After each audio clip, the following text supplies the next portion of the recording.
Winter season আর picnic হবে না তা কি করে হয় বলুন। অনেক রাতে আমরা বাসার সবাইকে নিয়ে প্ল্যান করি সবজি খিচুড়ি করে খাবো। হ্যালো এভরিওয়ান, আসসালামু আলাইকুম। সবাই কেমন আছেন? আশা করি সবাই ভালো আছেন। আলহামদুলিল্লাহ, আমিও ভালো আছি। হঠাৎ করে প্রায় 8টার দিকে আমাদের ইচ্ছে হলো রাতের বেলা সবজি খিচুড়ি করে খাওয়ার। আসলে আমার মাথায় হুটহাট করে যেটা চেপে বসে আমার ওইটা না করা অবধি একদমই ভালো লাগে না। পর আমার বাসায় দু একটা কাজিন আছে আর ছোট কাকিও আছে, তাদেরকে নিয়ে বললাম যে সবজি খিচুড়ি করে খাবো। আর যেই কথা সেই কাজ, সবাই লেগে গেলাম কাজে। আর প্রথম অবস্থায় আমরা 3-4 জন ছিলাম, আর কাজ শেষ হওয়ার আগ পর্যন্ত আমাদের অনেক মানুষ বেড়ে যায়। গাইস, এখন অল্প কিছু চাল আর ডাল দেখা যায়, আরো কিছুক্ষণ পরে এখানে অনেক চাল ডাল হয়ে গিয়েছিল। আমরা খেলবো ভাবছিলাম 4 জন, বাট মানুষ হয়ে গিয়েছিল অনেকজন, প্রায় 14-15 জনের মতো মানুষ হয়ে গিয়েছিল। আর এগুলো কাটাকাটি শেষ করার আগ পর্যন্ত মানুষ বাড়তেই ছিল।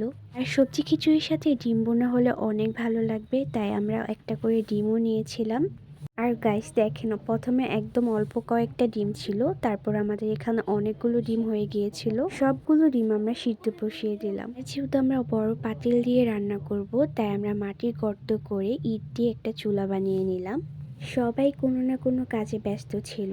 কেউ হয়তো চুলা বানানো অনেক ব্যস্ত হয়ে গিয়েছিল, কেউ চাল ডাল ধুচ্ছিল, আর কেউ সবজি কাটছিল। সবাই অনেক মজা করে কাজ করছিলাম আমরা।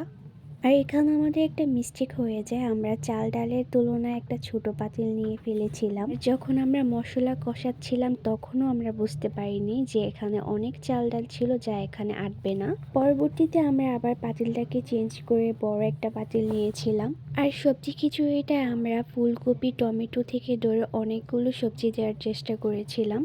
আমাদের কাছে একটু মাখা মাখা টাইপের বোনা খিচুড়ি অনেক বেশি পছন্দ। এই ফাঁকে আমার একটা কাজিন ডিম সিদ্ধ করে ছিলেও ফেলেছিল। আর ভাই, আমি কখনোই খিচুড়ি রান্না করিনি, আর খিচুড়িটা রান্না করছিল আমার 2 কাকি আপুরা মিলে।